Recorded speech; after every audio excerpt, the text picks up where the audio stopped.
This is a wonderful opportunity to see works by a variety of artists from different nations, from different periods, done in different ways, all in one place. They would draw on satire, caricature, in order to express their discontent with society, what they saw as the shortcomings. These works are indeed quite rare because of their limited display time. For every 3 months that they are on view, they must rest for roughly 5 years.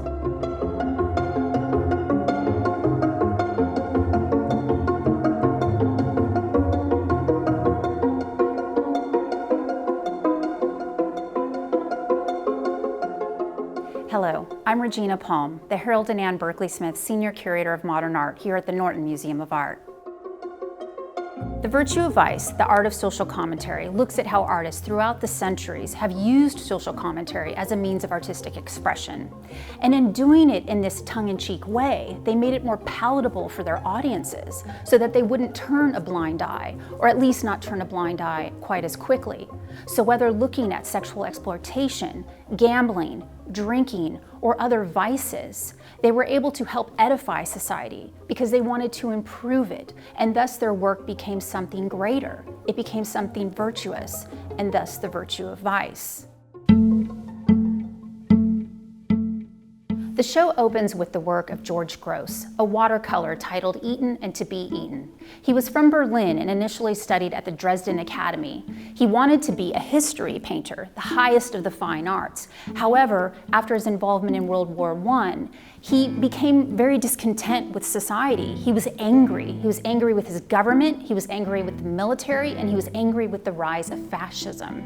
And his work began to reflect that. And we can see that here in this surreal nightmare in which we have a variety of vignettes coming together as one work of art. We have the egoist in the top left corner. We have the glutton in the bottom left, the dreamer in the right who is in La La Land, unaware of what is happening around him, as well as the drinkers, all seemingly unaware of the man-eater in the top right corner who is quite literally devouring man. This was a commentary on fascism in Germany, and it did not go unnoticed by the German government. And in fact, in the 1920s, he was actually prosecuted for blasphemy and ultimately was convicted. This work by Bernard Perlin, Dead Men on a Subway, dates to 1942. Bernard Perlin was a highly acclaimed artist, highly trained, and was openly gay.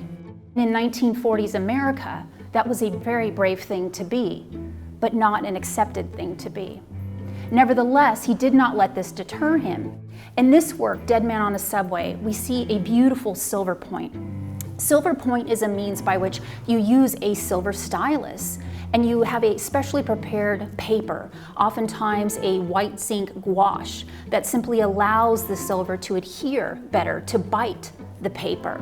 And as a result, you get this very light, almost ethereal drawing of what is in fact a very harsh and hard subject to look at, because it is indeed a dead man on a subway. Bernard Perlin would often use photography in his work, and so more than likely he photographed this scene and later reworked it into a silver point on paper. Jose Orozco was one of the 3 major Mexican muralists, along with his colleagues Diego Rivera and David Siqueiros. And indeed, Jose Orozco created what is really the first true fresco in America in 1930 at Pomona College in California. He was, however, also a very talented and skilled printmaker, which we see here in this lithograph, Unemployed, from 1932. While this scene was created in Paris, it would have resonated as well in his home country of Mexico, and particularly in the United States, which was in the midst of the Great Depression, a time in which 25% of America's population was unemployed, roughly 15 million people. We can see the despair of the man who has fallen to his knees, collapsed in fear. How will he support his family, his loved ones? He grasps his face in despair. This is counterbalanced by the other figures who stand tall behind him, stoic, but also with their heads downturned.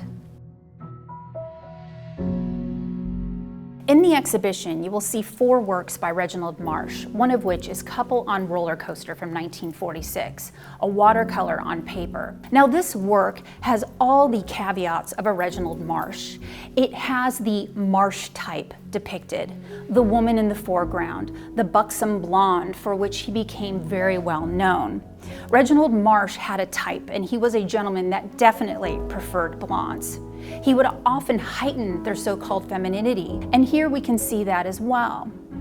In this scene, one of his Coney Island scenes for which he became very well known, it's a little disconcerting. What should be a joyful and fun and pleasant view, landscape, if you will, of a roller coaster ride is in fact uncomfortable, and it's made such by the men that surround her. The gentleman who's sharing the seat with her, we can see turning towards her, putting his arm around her, while she raises her own right arm. Is she raising it because they're moving forward in the roller coaster and it's the momentum? Or is she trying to stop his advances? I would argue it's the latter.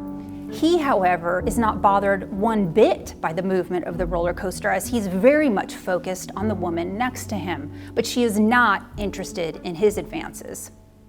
The scene is made even more uncomfortable when we see the gentleman sitting behind her, who has been turned into almost this ghoulish caricature, and that in turn is echoed by the figures, by the creatures that are painted, that are depicted at the front of their car.